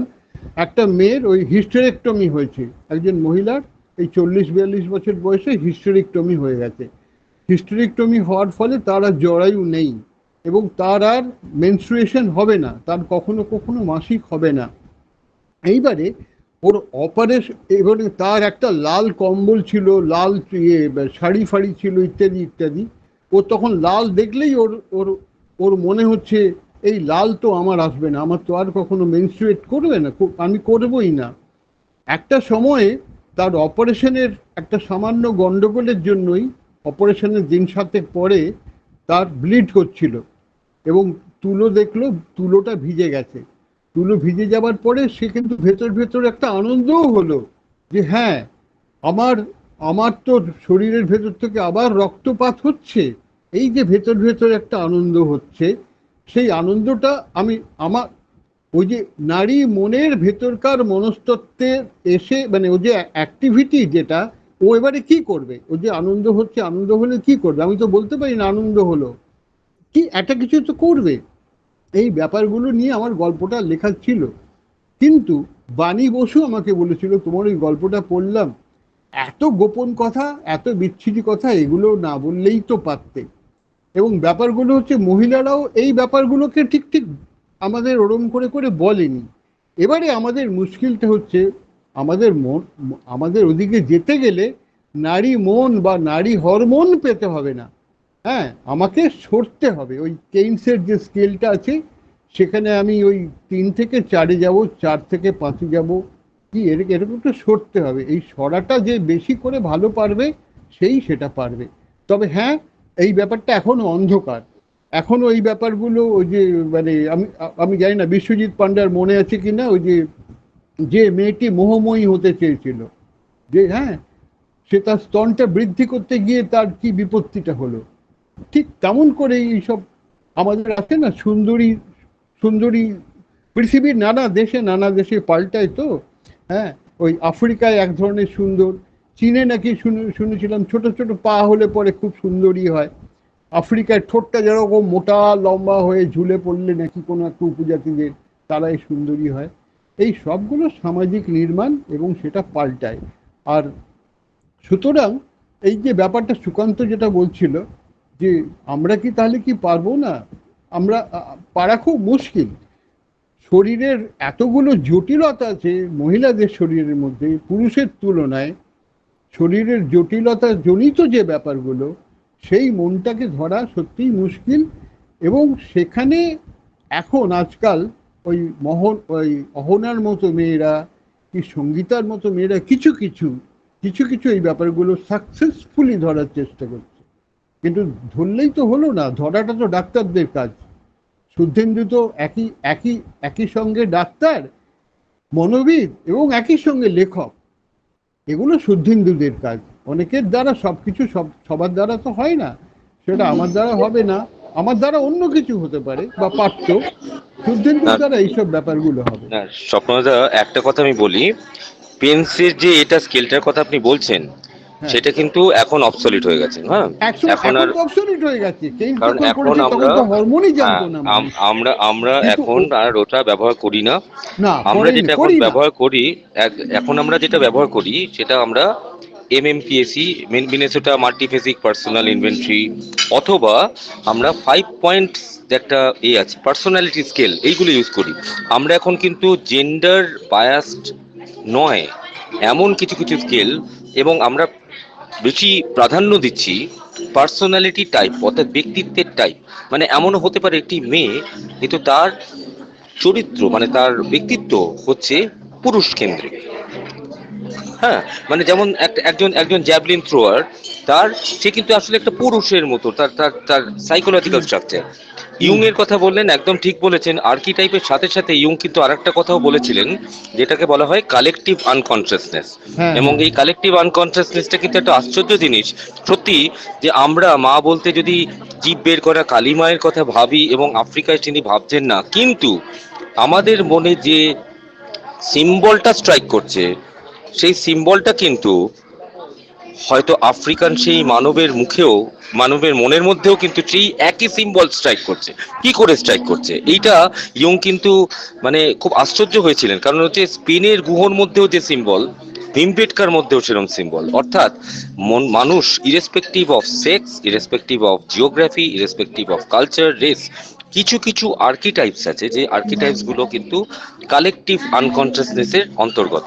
সুতরাং যদি একজন লেখক পুরুষ বা মহিলা না হয়ে একজন মানুষ হয়ে ওঠেন, অবশ্যই পারবেন। সুকান্তদা যেটা বলেছেন, এটাতে হরমোন কোনো অন্তরায় নয়, রাদার এই হরমোনটা হচ্ছে তার একটা ডাইভার্সিফিকেশনের অঙ্গ।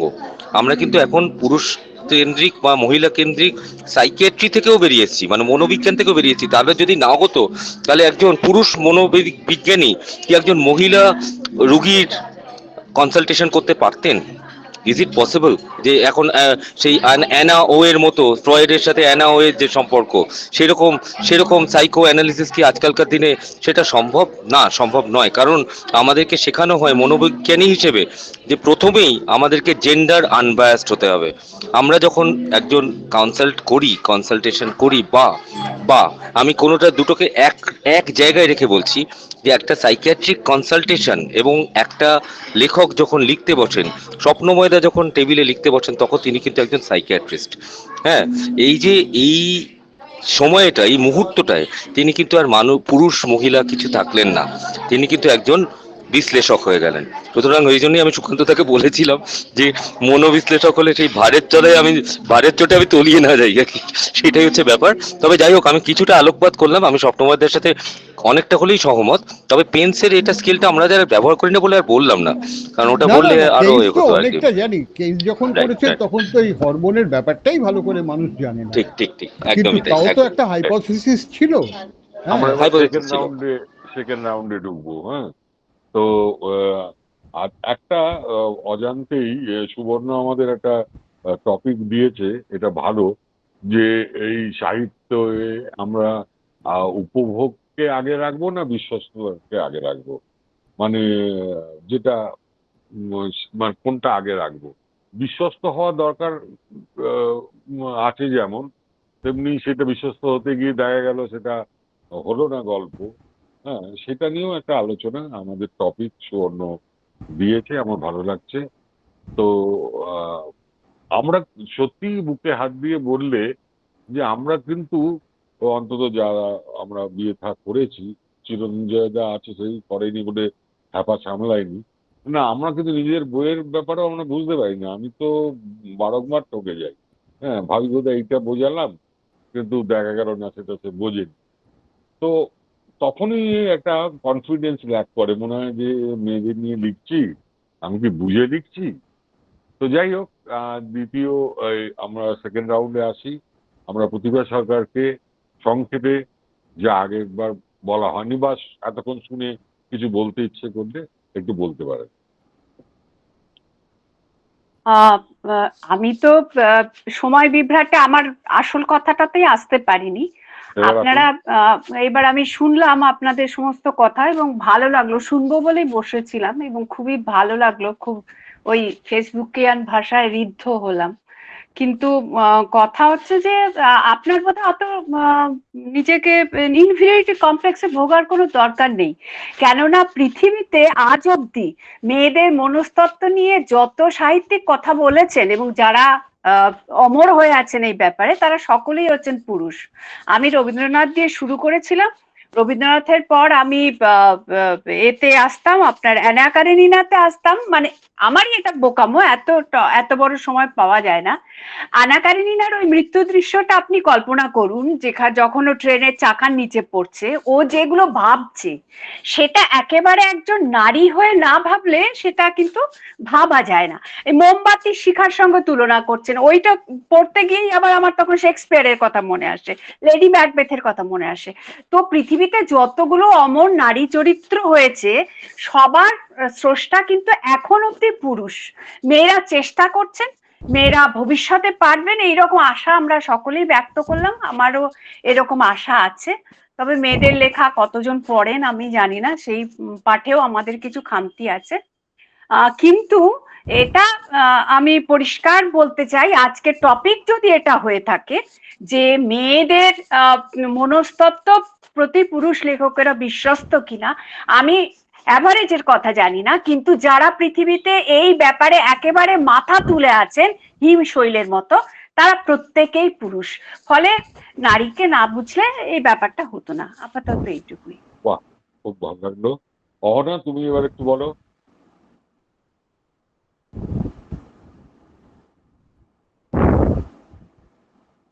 অহনা কোথা গেলে বলো। হ্যাঁ হ্যাঁ হ্যাঁ হ্যাঁ, না আমি বলছি যে আহ, নারীর অভিজ্ঞতার ক্ষেত্রটা আলাদা হতে পারে, পুরুষের অভিজ্ঞতার ক্ষেত্রটা আলাদা হতে পারে। একজন লেখক যখন লেখেন তার অনেকটা জায়গায় অভিজ্ঞতা থেকে তিনি লেখেন, এক্ষেত্রে একটু একটু আলাদা হতে পারে। নইলে লেখকের কাজ তো মানুষকে অনুভব করা। এখন সেক্ষেত্রে একজন মানুষ যখন লেখক, তখন তিনি পুরুষ হয়ে পুরুষের কথা লেখেন, যখন তিনি মেয়েদের কথা লেখেন তখন তিনি নিজের মনে মনে মেয়ে হন, মেয়ে হয়ে লেখেন। পুরুষ যখন, তখন পুরুষ হয়ে লেখেন চরিত্রগুলো। এভাবেই তারা এগিয়ে যান। আর বিশ্বস্ততা মানে পাঠক তখনই বিশ্বাস করে একজন লেখককে যখন সেই অনুভবটা পাঠকের মনে চূড়ান্ত হয়। বিশ্বাস আর অনুভব এক্ষেত্রে একসঙ্গে মিলে যায়। আমি যদি লেখকের চরিত্রগুলোকে বিশ্বাস না করতে পারি, তাহলে কিন্তু আমার অনুভবও সম্পূর্ণ হয় না, আমার রসস্বাদনও সম্পূর্ণ হয় না। কাজেই এটা পারস্পরিক, এটা আলাদা নয়। আর আমি এটা মনে করি অভিজ্ঞতার সঙ্গে যুক্ত বলে তার মনস্তত্ত্ব সেই অভিজ্ঞতার সঙ্গে এক হাতে হাত ধরে হাঁটে। অহনা, আমার মনে হয় আপনি বলতে চাইছেন যে মানে লেখককে অর্ধনারীশ্বর হতে হবে, সে মেয়েই হন আর ছেলেই হন, পুরুষ অথবা নারী, অর্ধনারীশ্বর হতে হবে। ঠিক কথা। হ্যাঁ, সুবর্ণ, এবার তুমি কিছু বলো। আচ্ছা, আমি যে কথাটা বলছি যে আমার কথাটা যেটা সুকান্তদা বললেন, যে আমি ওই কথাটা একটা অজান্তেই একটা বিষয় তুলে ধরেছি, যে লেখাটা গুরুত্বপূর্ণ না লেখার মধ্যে যে প্রতিফলিত না মনস্তত্ত্ব বা পুরুষত্বটা গুরুত্বপূর্ণ। কারণ এই কথাটাই আমি মনে যে ব্যাপারটা তৈলাধার পাত্র অথবা পাত্রাধার মতো হয়ে গেল, তেল বেশি গুরুত্বপূর্ণ না পাত্র। তো এইখানে আমি এই কথাটাই লেখককে অর্ধনারীশ্বর না হয়ে, বিভূতি বন্দ্যোপাধ্যায় তো কোনোদিন আমেরিকায় না গিয়ে পাহাড় দেখেছিলেন। সুতরাং লেখক, মনে হয় লেখক হচ্ছেন পৃথিবীর একমাত্র মানুষ যিনি অহং ব্রহ্মাস্মি কথাটা বলতে পারেন। কারণ তিনি সৃষ্টিকর্তা, তিনি সবকিছু তৈরি করেন, তার লেখার মধ্যে সাজিয়ে দেন। এবার সেই লেখাটা যদি বিশ্বাসযোগ্য হয়, একটা ভালো লেখা হচ্ছে ফলার মতো, এটা সবসময় মনে করি। আপনার যদি ফলারটাকে ভালো লাগে, তাহলে চিঁড়েতে গন্ধ ছিল কিনা, কলাটা মজে গেছিল কিনা, এইগুলো কিন্তু আপনার মাথায় আসবে না। আর যদি ফলারটা ভালো না লেগে থাকে, তখনই আপনি আলাদা করে চিঁড়ে, দই, কলার গুণাগুণ বিচার করতে বসবেন। একটা সাহিত্য যদি সার্বিকভাবে উতরে যায়, তাহলে তার মধ্যেকার চরিত্রগুলোর মনস্তত্ত্ব বিশ্বাসযোগ্য ছিল কিনা, সেটা কিন্তু আদৌ খুব গুরুত্বপূর্ণ হয় না শেষ পর্যন্ত। আর একটা কাহিনী যদি ঠিকমতো উতরোয়, একটা সামাজিক পারিবারিক কাহিনী যদি ঠিকমতো উতরোয়, তাহলে তার চরিত্রগুলো বাস্তবিক হয়েছে, এবং তার চরিত্রগুলো যদি বাস্তবিক হয়ে থাকে, তাহলে তাদের মনোজগৎটাও ঠিক ঠিক ধরা পড়ছে। সুতরাং একটা মনস্তত্ত্ব বাদ দিয়ে তো সাহিত্য হয় না। সুতরাং আমি এখানে পুরুষ বা নারী আলাদা করব না। প্রত্যেক লেখকই তার মতো করে তার চরিত্রের মনোজগৎ নির্মাণ করেন। সুতরাং এইটা তারা যদি সার্থক হয়েছেন কিনা, এটা কাহিনীর পাঠযোগ্যতা বা উপভোগ্যতাতেই বোঝা যায়। এটা আলাদা করে মনস্তত্ত্ব কতটা ঠিক ঠিক হলো, এইটা নিয়ে গবেষণা করার দরকার হয় না। সুতরাং আমি ওই কথাই বলবো, কাহিনীর প্রয়োজনে, গল্পের প্রয়োজনে, উপন্যাসের প্রয়োজনে মনস্তত্ত্ব একটা বহুমাত্রিক বিষয়। তার যে মাত্রাটা ধরা পড়ে, সেইটুকু বিশ্বাসযোগ্য হয়েছে কিনা, সেইটুকু নিয়ে মাথা ঘামানোই যথেষ্ট। আর মনোবিজ্ঞানের উপাদান বা মনস্তাত্ত্বিক উপাদান লেখায় ধরবার জন্যে মনোবৈজ্ঞানিক হওয়ার বা মনোবিদ হওয়ার দরকার এই কারণে হয় না, কারণ আমরা আমাদের দৈনন্দিন জীবনযাপন যে সমাজের মধ্যে করি, সেখানে তো পুরুষরা নারীর সঙ্গে এবং নারীরা পুরুষের সঙ্গে তাদের জীবনটা চালিয়েই এসেছেন। কোনো পুরুষ তো নারী বর্জিত বা কোনো নারী তো পুরুষ বর্জিত সমাজে বাস করেন না। সুতরাং লেখকের এতটুকু সংবেদনশীলতা থাকবেন না যে তিনি যাদের সঙ্গে বাস করছেন সেই বিপরীত লিঙ্গের মানুষজনের মনস্তাত্ত্বিকতা বা মনোজগৎটাকে তারা ধরতে পারবেন। সেটা যদি তারা ধরতে পারেন এবং তারা যদি একান্ত লাতিন আমেরিকান জাদু বাস্তব না লেখেন, তাহলে ধরে নিতে হবে তারা বিশ্বাসযোগ্য মনস্তত্ত্বই নির্মাণ করেন। সুতরাং আমার ধারণা, পুরুষ মানুষ নারীর মনস্তত্ত্ব সম্বন্ধে ঠিক ঠিক বলবেন না, বা নারী তার পুরুষ মনস্তত্ত্ব নিয়ে ঠিক ঠিক বলবেন না, এই বক্তব্যটা আদৌ মানে মেনে নেওয়া যায় না। সুতরাং আমার খুব সহজভাবে এইটাই মনে হলো, আপাতত এইটুকুই বলবো আর কি। ধন্যবাদ। এই ব্যাপারে আমি একটা মানে লোক সামলাতে পারছি না, আমার লেখালেখি জীবনের একটা ঘটনা, একটু মজা করেই নিও সবাই। আমি তো ততদিনে অনেক লেখালেখি উপন্যাস হয়ে গেছে। তখন আমি একটা গল্প লিখেছিলাম, গল্পের প্রথম লাইন ছিল যে আমি আমার স্ত্রীর মৃত্যু কামনা করি, প্রথম লাইন। হুম, আমি আমার স্ত্রীর মৃত্যু কামনা করি। তা গল্পটা আহ, অনেকে পড়েছে, বাড়ির বউ মানে আমার গিন্নিও পড়েছে, সব বেশ ভালো ভালো বলেছে। হ্যাঁ হ্যাঁ, খারাপ যারা হয়েছে তারা তার মুখের ওপর বলবে না, খারাপ লেগেছে যাদের। মোটামুটি গল্পটা বেশ উতরে গেছে, আমিও খুব। আমি ওইটা লেখার সময় আমার একবার মনে হয়েছিল যে প্রথম লাইনটা লিখবো, আমার বউ সহ্য করতে পারবে তো। তারপর মনে হলো হ্যাঁ হ্যাঁ পারবে, এতদিন ধরে লেখকরা সব বানিয়ে লেখে, এগুলো নিশ্চয়ই ওর অভ্যেস হয়ে গেছে। এই গল্প লেখার 2 বছর পর কোনো একটা ঝগড়ায়, সেখানে আমার ছেলেও উপস্থিত ছিল, ও কাঁদতে শুরু করলো, হঠাৎ বললো যে তুমি তো এই এই লিখেছো, তুমি তো আমার মৃত্যু কামনা করে লিখেছো, তুমি সব মনের কথাই তুমি লিখেছো। তাকে বোঝানো ভার হয়ে গেল। 2 বছর পর সে আচমকা বাস্ট করলো এই লাইনটা নিয়ে। আমি সেটা কিছুতেই ভাবতে পারি না। আমার ছেলে তার মাকে সান্ত্বনা দিচ্ছে, মা সমস্ত বানানো এগুলো তুমি যেন করে অনেক কষ্টে তাকে বোঝানো গেল। তো বলো আমি কি করে এই এই মানুষের সাথে রোজ ঘর করছি, আমি কনফিডেন্ট ছিলাম এটাতেও কিছু মনে করবে না এই লাইনটাতে, সে 2 বছর ধরে পুষে রেখেছে। তো এই সমস্যাগুলোর জন্যই আমার মাথায় এই ধরনের টপিক আসে। এবং এছাড়াও আরো অনেক কিছু আমি দেখেছি। আর একটাও ছোট করে বলি, আমি যেসব মেয়ের প্রতি আকৃষ্ট হই, আমার স্ত্রী কখনো তাদের নিয়ে সন্দেহ করে না, যার প্রতি আকৃষ্ট নই তাকে নিয়ে সন্দেহ করে। এর এর এর কারণটাই আমি ধরতে পারি না। খুব সহজ ছিল কিন্তু অন্যগুলো ধরা। আমি এই পাশের ঘরে চলে এসেছি এইগুলো বলছি। যাই হোক, এরপর আমরা শুদ্ধেন্দু তো টাইম খেয়ে নিয়েছে পুরোটা। তাহলে আচ্ছা, হাত তুলেছিল অহনা। অহনা কিছু বলো। অহনা বলেছে তো। না না, হাতটা একবার এমনি হাত তুলেছে। তুলেছিলাম, হাতটা হয়ে গেছিল আর কি ভুলে। বিশেষ আচ্ছা কিছু আচ্ছা। বলার নেই আমার। হ্যাঁ, আমি কেবল এটাই এটাই বলার, শেষ কথাই আমার এটাই বলার যে যখন লেখক লেখেন, নারী হোক আর পুরুষ হোক, তিনি তখন ঈশ্বরের মতন, তিনি সব জানেন, যার জানতে কিছু বাকি নেই। আর এইটা যদি না হয়, তিনি যদি সর্বজ্ঞানী না হন, তিনি লিখতে পারবেন না। এখানেই আমার বলা শেষ আর কি। আচ্ছা, সুব্রত হাত তুলেছে। সুব্রত কে, আমাদের ইয়ে নাগ না আমাদের সুন্দর মুখোপাধ্যায়? না, নাগ। হ্যাঁ বলো। হ্যাঁ, অনেক কথাই হলো, ঠিকঠাকই আছে। এখন পুরুষরা নারীর মনস্তত্ত্ব বোঝেন কিনা ঠিকঠাক, এ নিয়ে তো আলোচনা হলো, এ নিয়ে বিতর্ক চলতেই থাকবে।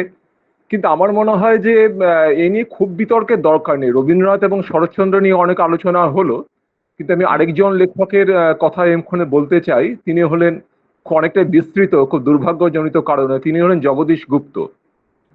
জগদীশ গুপ্ত দু একটি লেখা আছে, বিশেষত চন্দ্র সূর্য যতদিন বলে একটি গল্প আছে, যেখানে দুই বোন ঘটনাক্রমে আহ, দুই মানে সতীন আর কি, তারা তাদের বিয়ে হয়েছে। প্রথমে বড় বোনের বিয়ে হয়েছে একজনের সঙ্গে, তার সন্তানাদি হয়নি।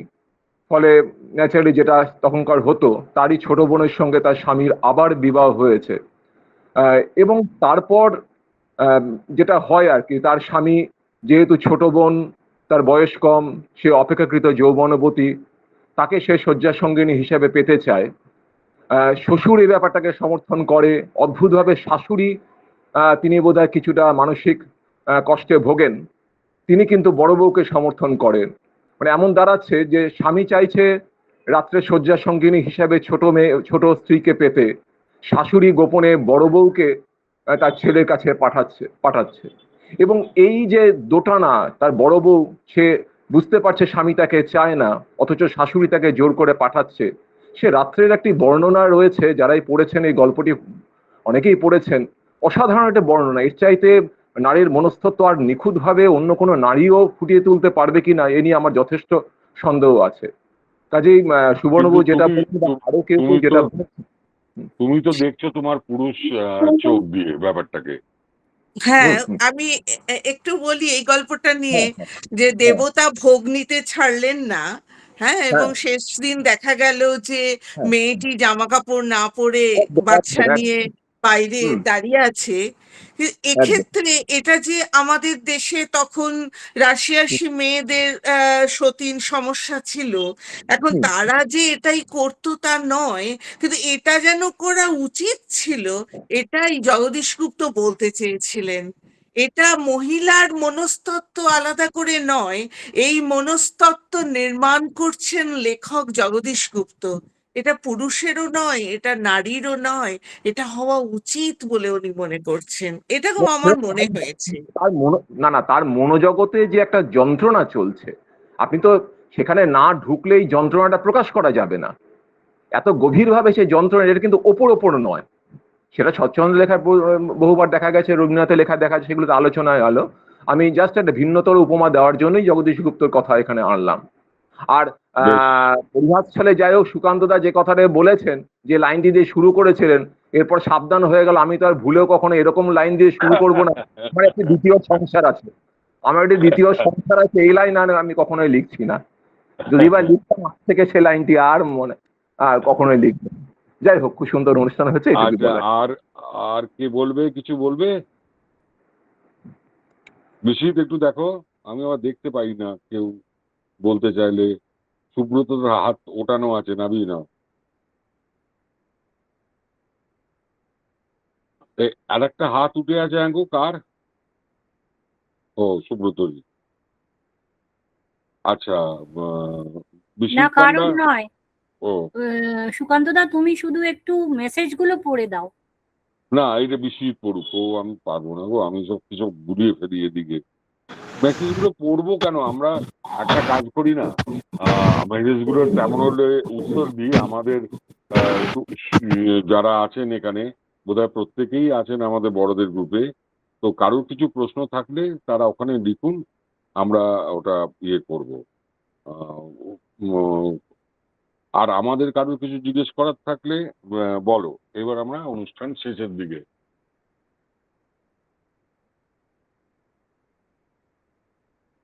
স্বপ্নমোদায়, তুমি আর কিছু বলবে? স্বপ্নমোদায়, স্বপ্নমোদায় চলে গেছে। শুদ্ধেন্দু, আজকে কি আজকের মতো শেষ করি, না কিছু বলবে? না না, সুকান্ত দা, খুব ভালো আলোচনা হয়েছে।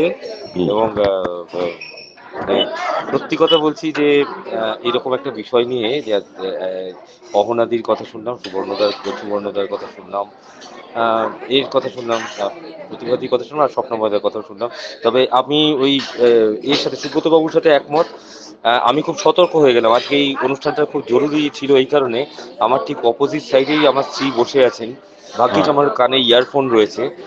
ওই যে প্রথম যে সেন্টেন্সটা লেখা হ্যাঁ, যাবে না, এটা হ্যাঁ, না। একদম, এটা আমরা যদি আপনি যদি কখনো এটা dos and don'ts for writers, male writers যদি হয়, তার মধ্যে ফার্স্ট টাইম কিন্তু এটা হতে হবে। হ্যাঁ, তবে জোকস অ্যাপার্ট, আমার ধারণা, আমার আমার সেরা মন্তব্যটা সঞ্চালকের কাছ থেকে পাওয়া গেল। একদম সঞ্চালকের কাছ থেকে পাওয়া সতর্কবার্তা, বিধিগত সতর্কীকরণ। এবং আর একটা যেটা ব্যাপার, আমার ধারণা, আমি ভুল হতে পারি, তবে আমার যেটা ধারণা, আগামী 10 বছর বাদে আমরা যে বাংলা সাহিত্যে যেগুলো পড়বো, তাতে আমরা অনেক বেশি করে পুরুষালী নারী চরিত্র আর মেয়েলি পুরুষ চরিত্র কিন্তু আরো বেশি করে পেতে চলেছি। সুতরাং আমার মনে হয় এই বাইনারিটা, এবং সুতরাং আমরা এই বাইনারিটা কিন্তু, এই যে জগদীশ গুপ্তর কথা বললেন, একদম সত্যি। মানে এই জিনিসটা জগদীশ গুপ্ত তো তার সময়কার অনেক বেশি এগিয়ে লিখেছিলেন। আমরা কিন্তু 10 বছর বাদে এই বাইনারিটা কিন্তু ভেঙে ফেলবো, আমার যেটা ধারণা, এটা আমার ব্যক্তিগত ধারণা, ভুল হতে পারে। থ্যাংক ইউ সুকান্ত এবং হ্যাঁ, সকলকে। আমি মোটামুটি এই ঘন জঙ্গলের মধ্যে বসে একদম নিখাত একটা মানে আনন্দ উপভোগ করলাম আর কি, এবং একটা বেশ হ্যাঁ। তর্ক বিতর্ক হলো আর কি। হ্যাঁ, থ্যাংক ইউ, শুভরাত্রি সকলকে। আজকের মতো অনুষ্ঠান শেষ করি।